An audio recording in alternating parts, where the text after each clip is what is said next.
Hello and welcome back to the AI Ethics Now podcast.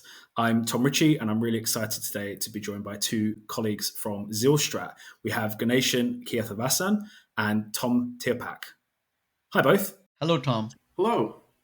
I wonder if you could give us a little bit more detail about your role at Zilstrat and what kind of brings you to this conversation around AI ethics, please. Yeah, I can go first. Hi, this is Ganeshan Kirtivasan. I'm the CEO of Zealstrat, a strategic management consulting company I founded in 2015.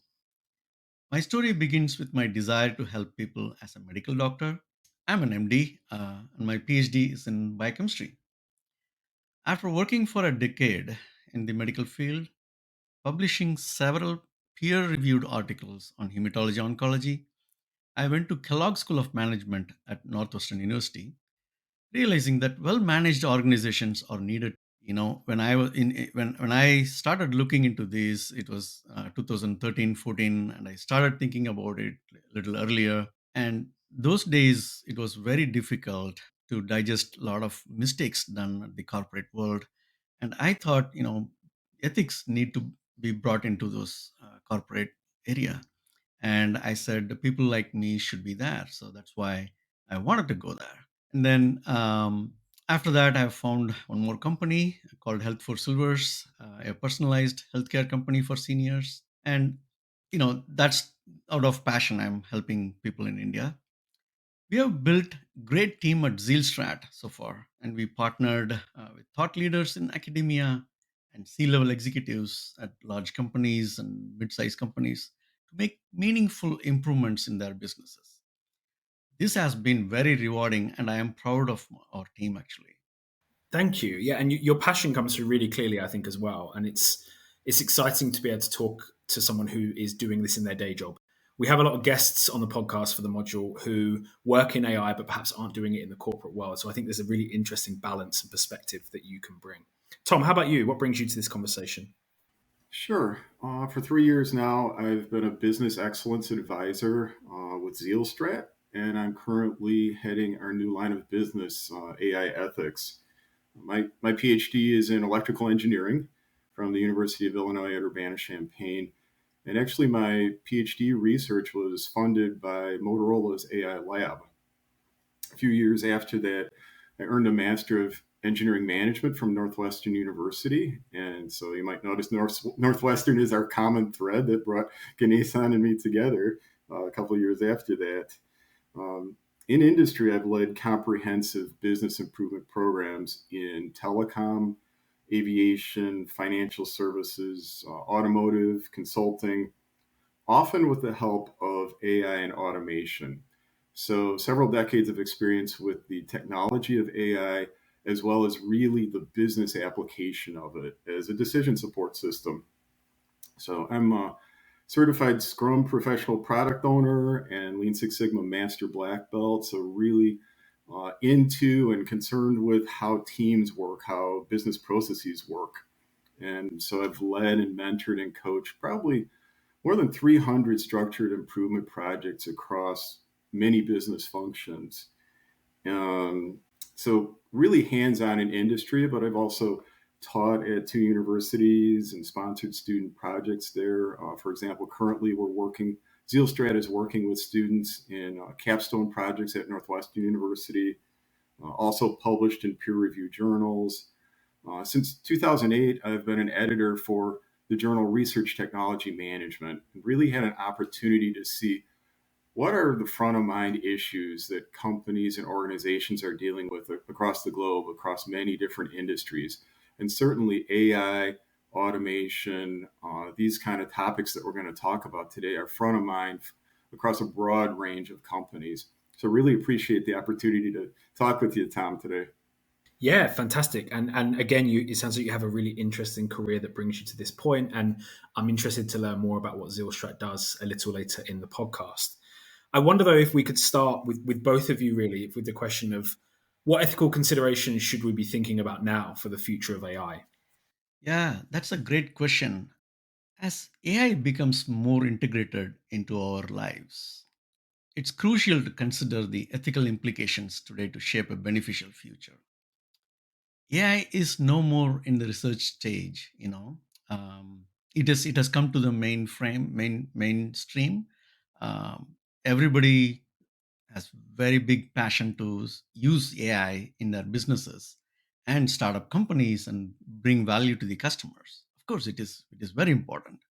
When it is in this type of mainstream, the timing is so important.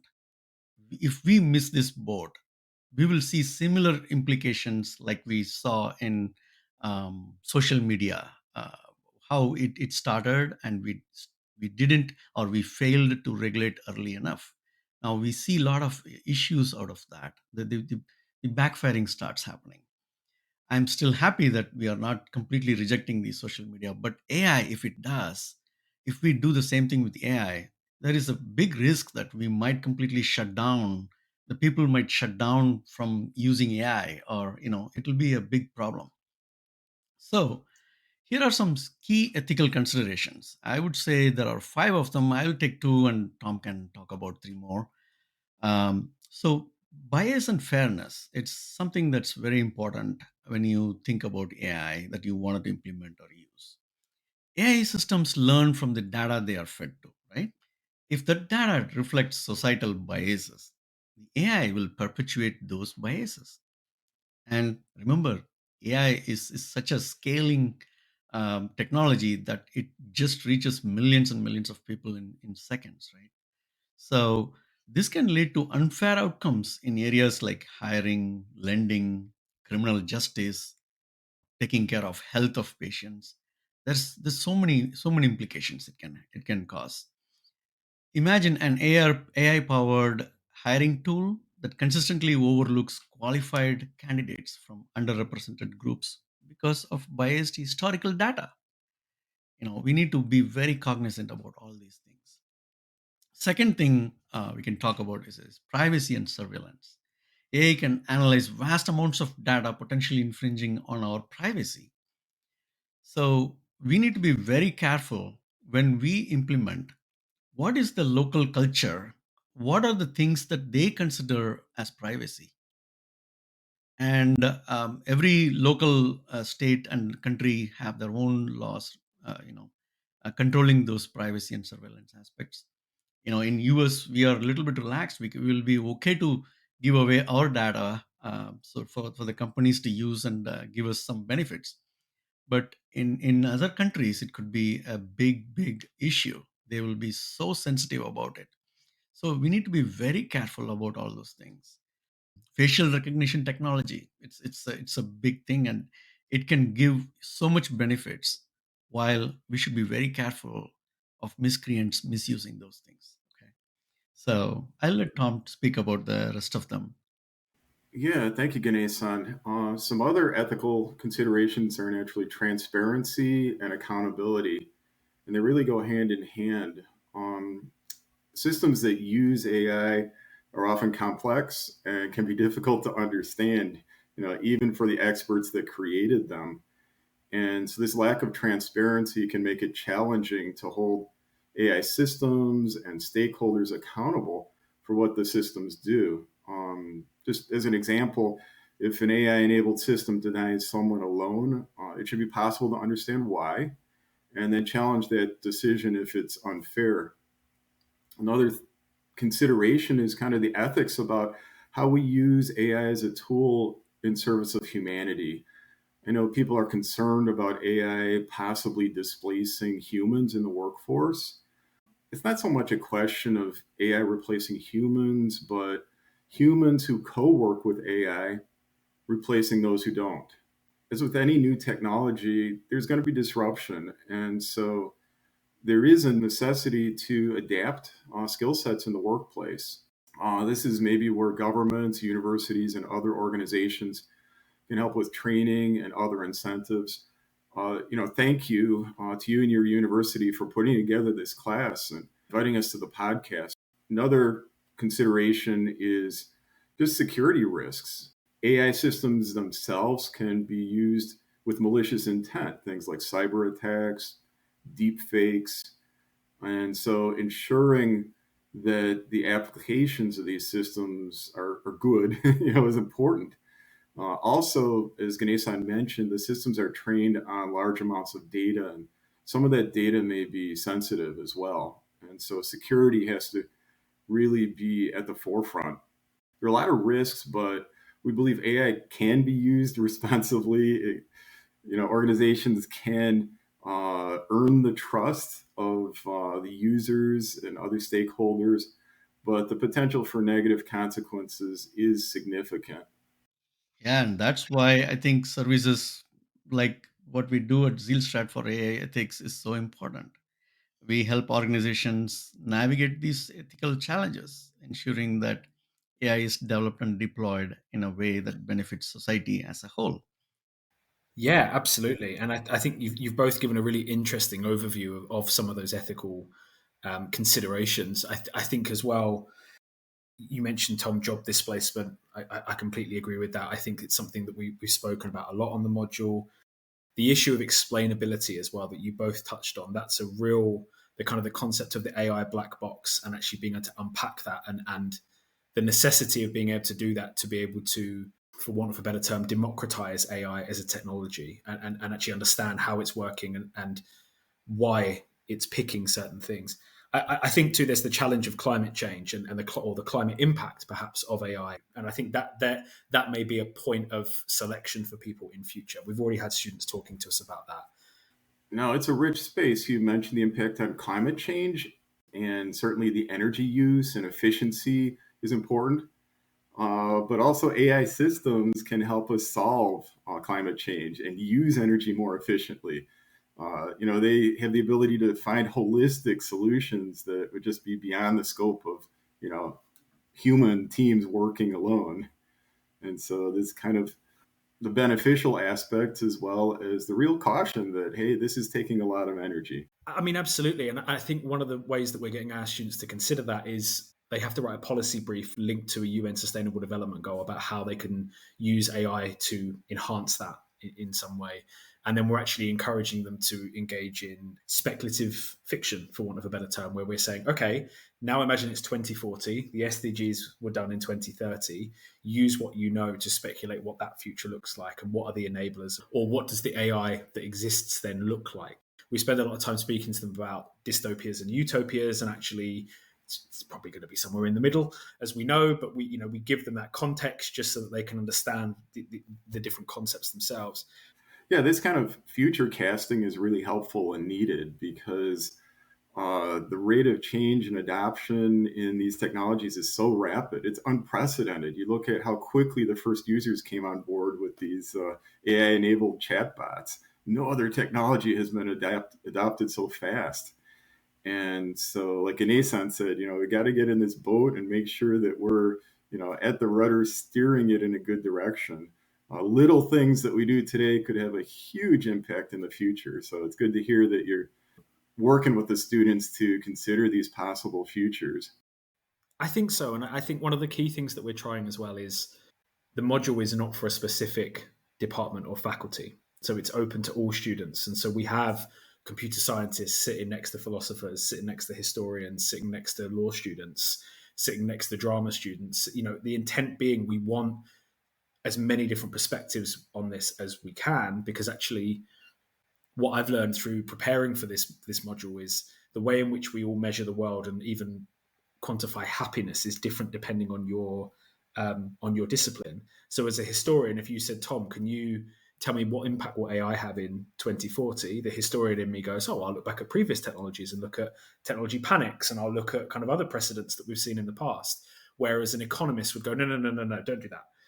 They would have a completely different perspective on how to approach it. Whereas law students would look at legal case studies, and you can see how we need to try to get this more interdisciplinary way of thinking into how we approach AI and become almost critical users ourselves.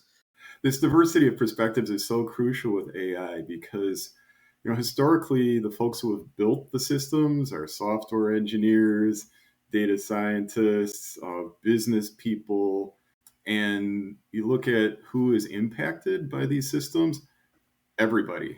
And so we need multiple voices at the table. Absolutely. And I think it goes beyond just, I've spoken about it there in disciplinary terms, but it goes beyond that in terms of we need to consider the role of the global south. We need to consider the role of non-Western, non-Anglophone populations. How do we ensure that when we say AI for good or AI for humanity, that we're including all humanity? It's a real big question that comes through. And I wonder, kind of leading on from that, what do you think are the potential negative consequences of AI if it's not developed responsibly? Sure, let me take that one. So our last discussion kind of addressed AI risks, but we can look a little deeper at that.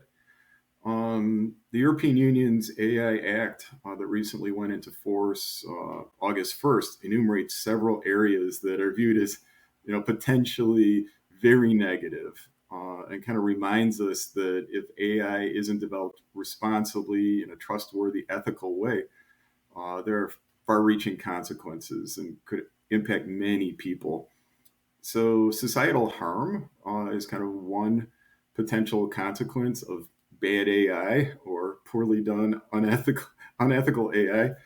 And so AI that's biased or discriminatory can reinforce existing inequalities because it's trained on, maybe biased data, could even create new ones.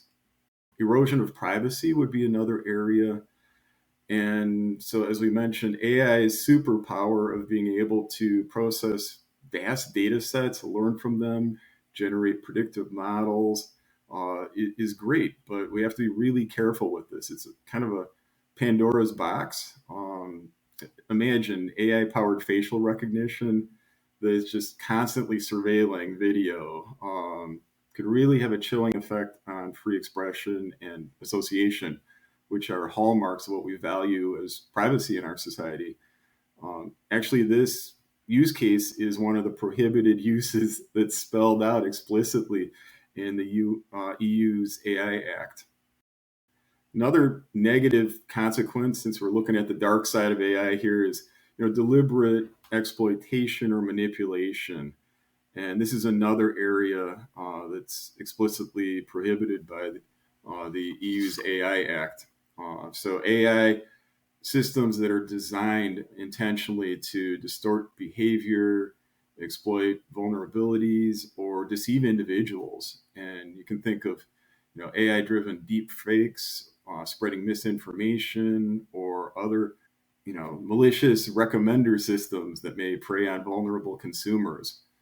Another area is just really the loss of control and accountability. And so I touched on this earlier when we talked about transparency and accountability, that a negative consequence is that as the systems get more complex, it's more difficult to understand why they're doing what they're actually doing, and therefore harder to hold anyone accountable for it. They can have a large impact on people's lives without a clear who's responsible here, who can make it better, who can provide restitution if necessary. I think earlier we touched on economic disruption. And so just, being conscious of how the AI systems, as they become more and more capable, can co-work with humans and not just simply replace humans. Because if they do that, in some of that future casting that you were talking about, Tom, we could envision social unrest. This has to be done in a prudent, ethical way. And so it's essential to focus on ethics and human values, because AI is just such an important tool for all of humanity right now, and needs to be used for the benefit of society as a whole. You mentioned the end about human values, and I think what AI as technology is doing is making us question, what do we mean by that? What does it mean to be human? And we talk a lot on the module about post-humanism, actually, as well, of how do we understand ourselves in relation to a technology that may equal the way that we can approach things, may even surpass us in terms of however you want to quantify intelligence and things like that. And actually, what do we then value? What are the values we're teaching this thing or giving perhaps this thing, and to train it for the future? And I think you're right. This focus on ethics feels like the space that we need to focus. And I wonder, with that in mind, if you wouldn't mind speaking a little bit more about what Zilstrat does and kind of why and how Zilstrat was developed and what was the decision taken to start providing some of these more AI ethics services? Sure. Moving into AI ethics was really a natural evolution of our company as a strategic business consulting company. We've worked with some of the best known companies around the world, large companies, medium sized companies, to improve their business systems, their marketing effectiveness, and just to realize that, it was a question of supply and demand. There is a demand for companies to be confident that they're complying with these new laws. There's a need to really understand and govern AI systems as they're being designed, developed, operated. Um, and so we saw that, as AI and AI regulation becomes more prominent, that there would be demand for this kind of service. We took as an example the kind of support around the GDPR when that came out a few years ago, and kind of extrapolated, future casted that there would be a similar need uh, around the AI ethics space. So that's the demand side. In terms of the supply side, like I mentioned, we've worked with a lot of companies. In addition to myself, we have partnerships with other uh, authorized assessors for the AI ethics standard from the Institute for Electrical and Electronic Engineers. And so, like I mentioned, I'm an authorized assessor. Also, Zealstrat as a company is an authorized collaboration partner for providing services based on IEEE standard.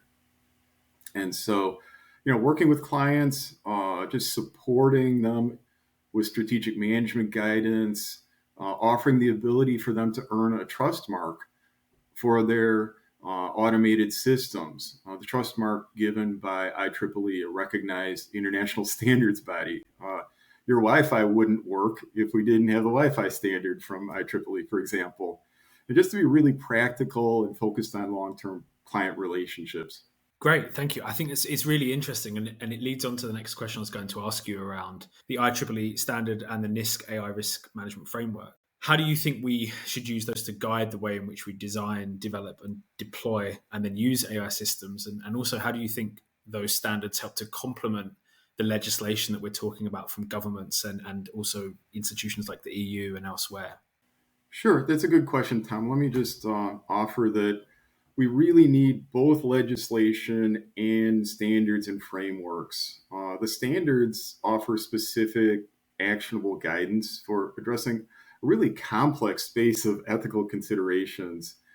For example, in the IEEE certified standard, there are 4 criteria suites. That standard is organized around accountability, transparency, algorithmic bias, and privacy. The National Institutes of Standard and Technology, that's an organization here in the US, their AI risk management framework is organized around map, measure, manage, and govern. And so uh, these kind of standards give us a framework for understanding a really super complex area of AI systems and AI ethics. And in doing that, they promote a common language for talking about AI ethics. And that facilitates collaboration, maybe cross evaluation, bringing in the multiple perspectives, like we mentioned earlier, across different organizations and sectors.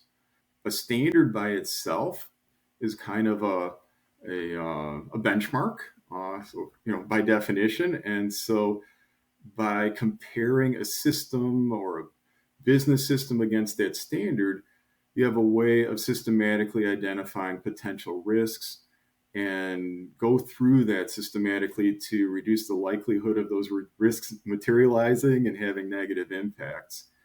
Also, having a standard gives a way of saying, we compared ourselves to the standard, we're doing our due diligence. AI ethics is important to us as a company, as an organization. And so it's a way of building trust and building better partnerships between organizations. And then the standards are a way of helping organizations comply with current regulations that are on the books, as well as to proactively prepare for new laws that may be going on the books. Northwestern University has an AI and law community that I've been participating in, kind of an interesting dual perspective of how can AI help the legal system be better, more open, more efficient, et cetera, et cetera. And the other perspective is what kind of laws and governance do we need to make sure that AI is doing what society needs. And so at one of the meetings recently, they said, it's really important to kind of use the insights from these guidelines, standards to help us prepare for future legislation because it takes time to establish a fact base and draft that legislation. It's going to take time to get specific pieces of law through the governing bodies and get them adopted. There's a time window for when the laws go into force, like the EU's AI Act. Some things went into force right away, the prohibited uses. Other things that are categorized as high risk systems are given a 2-year window. And things that are already covered by safe product laws are given 3 years. And even beyond that, and it was a federal judge at the conference that alerted me to this, is that, we're going to need time to establish case law and legal precedents to really know what's enforceable. And so, we're talking about doing things at a time scale of decades when it comes to legislation. The technology is changing so fast that we need something more responsive. And that's where different institutes, different professional societies, such as IEEE with its certified standard, can react more quickly and offer this guidance and help companies and organizations be proactive. The examples that you're talking about, we experience in a microcosm in higher education, where for us to take an AI policy through the governance structures in a university, which is relatively small, can take a year, by which point what we've been speaking about is gone. It's completely changed. The AI is completely changed, completely redeveloped. And so we're then behind the curve again. And it feels very much where you were talking, I was thinking of the idea of the horse has bolted. And actually, every time we get close to the horse, it bolts off again. And we need to think of different ways of, as you say, preparing legislation, creating case law and other things, because otherwise we're forever going to be chasing this and it will just keep getting further and further away because of the rate of innovation that we're seeing. Exactly. My feeling is that it's better to take a systematic approach to managing and governing your AI systems and your ethical AI culture than to try to guess and anticipate where all this legislation is going. Your due diligence as you're dealing with all this regulatory uncertainty. I think as well, if you're trying to almost backfill it, you're never going to manage to do that. I think you're right about having this more systematic approach, particularly to standards and practices, I guess, about how you want to be using AI and where we use it as well. I wonder, though, if you could tell me a little bit more about the services that Zilstrat offers to its clients to help with some of this work. You've kind of mentioned it already, but just wanted to give you a space to expand upon that. Actually, Zilstrat offers a comprehensive suite of AI ethics services designed to guide organizations in developing, deploying, and managing AI responsibly. Zilstrat has a decade of experience as a strategic management consulting firm, focusing on innovation, marketing, growth, and operational excellence. Our client base spans multiple industries and includes companies of all sizes, from startups to established enterprises. We understand the unique challenges each organization faces and tailor our services accordingly. Our AI ethics services are a relatively new offering, like I said before, tailored to meet the emerging demands of the AI powered world. For example, we are currently supporting companies using AI in marketing, media generation, medicine, and even in military side, both B2B and B2C. Tom, could you share a little bit more about Zilstrat's AI ethics, as an offering, what all it includes? Yeah, sure, I can do that. We usually start with an AI ethics boot camp, typically a 2-day workshop with a diverse group of stakeholders in the organization to provide that foundational knowledge of AI ethics. What are the laws? What are some of the risks? We also like to talk about AI ML ops, so AI machine learning ops, and it's kind of building on DevOps from software engineering, looking at the whole pipeline of building the models, curating the data sets, training the models, deploying the models, and how ethics and AI ethics risks need to be part of that whole pipeline. And so this is a good chance to really build that fluency and awareness among the SMEs, leaders, decision makers about AI policies. From that, the next step would be to work with that organization to create a business risk taxonomy, kind of go through specifically, identify the AI risks for their business or system, map them to the NIST and IEEE frameworks, as well as applicable statutes, regulations for where they're doing business. So, kind of translating for them for that particular scenario, what does ethical AI look like? What are some of the major risks?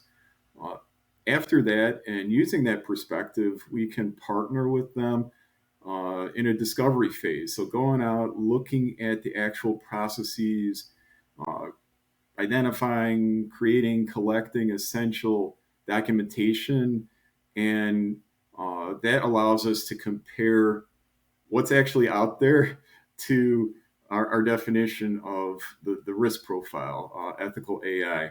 And so providing that to the clients. And so that's the jumping off point for really bringing business value to our clients.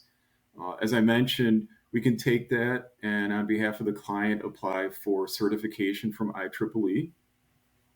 So putting together a comprehensive report based on the IEEE standard, and when that's issued, help them to really get the value of that with internal and external stakeholders. Based on that insight into what are the actual risks of their AI system, we co-create a playbook, kind of a roadmap of some recommendations for sustaining ethical operations. And then finally, with our Zealstrat team and also our partners, Northwestern University, we have engaged with clients to implement specific AI-enabled solutions to actually go hands-on and improve some of their AI system. So just, in a nutshell, that's what our AI services include presently. But as Ganesan said, this is really a new business line for Zealstrat. Absolutely. And they sound like really interesting things. And I can see where the value would come, particularly in those kind of startup meetings and helping people shape as you say, that playbook of sustainable AI application in different contexts.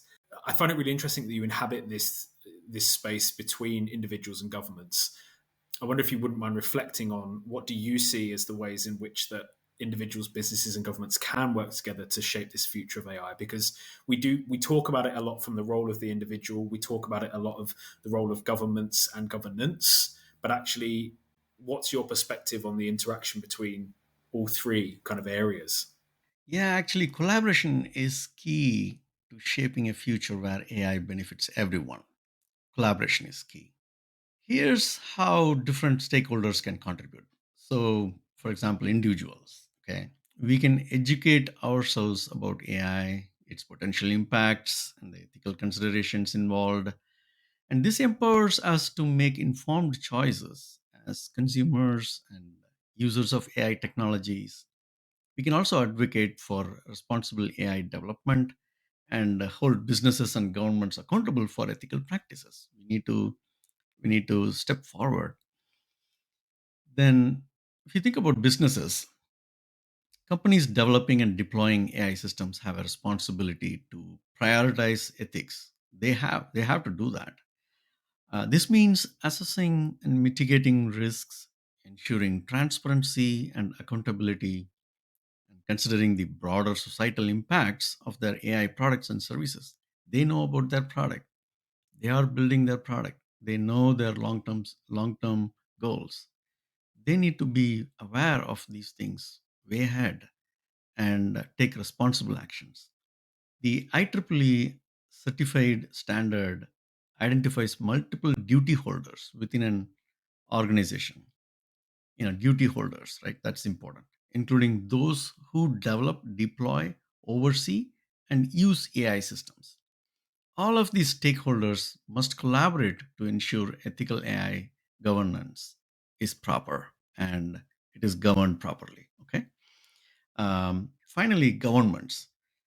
Regulators play a crucial role in setting ethical guidelines and standards for AI development. When we talk to a lot of companies, they say, oh, okay, there's no need for me to do it now. Why?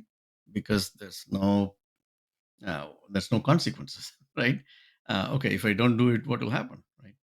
There's some investment involved. Some companies may not prioritize right now, but they may not be aware that if they go down the route longer, they may not be able to come back, or it takes so much time and money to come back and fix everything. And finally, they won't, and the company will fail. So, all these things they may not be aware. So, I think having a government and regulatory bodies coming in and giving a basic standard at least would educate everybody and make sure everybody fall in line, right? um, and also governments can also incentivize ethical AI practices through funding and support for research and development. All these things can be done. Collaboration is really central to the future of trustworthy, compliant, and ethical AI. Ethics is not a new concept. It's fundamental to human organizations and society. But now we need to extend our ethical considerations, our ethical values to a realm where both humans and AI agents operate. And so you really need a multifaceted collaborative approach: policies, regulations, standards, and just good faith due diligence done by good companies and organizations working together. Like Ganesan said, individuals, businesses, governments are all need to be involved in this. Yeah, and I think that collaboration will be key. And I think it comes back to something we spoke about at the very, very beginning: is we can't wait. We need to be prompt with the work on this. We can't let AI grow and develop in the way that perhaps social media did. Ganesh, and as you said at the very beginning, that it kind of got away from us a little bit there in terms of how we manage it and how we provide governance for it. What do you see as the most important steps that we can take to ensure a positive future with AI? It needs to start with really robust AI governance. And I'm not talking just about the legal structure around AI, but the frameworks, standards, the oversight and management of AI as it's deployed within organizations. Another crucial step is just to be very conscious of human AI collaboration. And maybe you've heard of, human in the loop, or humans actively participate and kind of oversee AI operations, as well as human on the loop, where humans can intervene and correct AI outputs that may be unsafe. Another area is around, call it alignment challenges. We have to be sure that we specify society's needs in enough clarity that we can actually design AI systems to meet those needs. And we've had difficulty, that's a whole philosophical discussion around what are society's needs. How do we define them in enough clarity? That's kind of the outer alignment question. And then the inner alignment part is, how can we be sure that the AI systems are actually doing what we commanded them to do? Transparency and explainability are going to help us, I think, keeping focused on that. And thank you for inviting us to participate in this podcast. And thank you for bringing together diverse perspectives and learners around AI and ethics. Because the last thing I'd offer as a key step is just continuous learning and adaptation. It's such a rapidly evolving field. Um, you know, Take the classes, listen to the podcasts, subscribe to some good e-newsletters. And just stay engaged. We need to be informed consumers and also help guide the future of ethical AI. I have my thinking. I have three important things that I can think of. Number one, educate the communities. Everybody should learn about this ethical AI. It should not be a secret. Nobody should be like, okay, it's not my concern. Okay, that's first thing. Second thing, you have to step in right now. Start early. Don't wait. That's the second thing. Third thing, everybody should come forward to be part of this AI ethics phenomenon. So these are the three things very important, I would suggest. So Yep, we do this, we'll have a better future. I hope so. It's been really interesting to speak to you both and get your perspective. I think from the US, from the perspective of a startup, from a business that's really helped provide that kind of broader perspective. Ganesan, I think your final points there around kind of being ready, making sure we're all involved. I think that's really crucial, and making sure we continue to educate ourselves. Thank you both so much for joining the podcast. It's been a real pleasure to speak to you, and look forward to talking more in future. Thank you so much. Oh, you're very welcome. Thank you so much, Tom. Thank you so much for inviting us and giving us opportunity to talk to you and the Warwick University. Thank you. Good luck.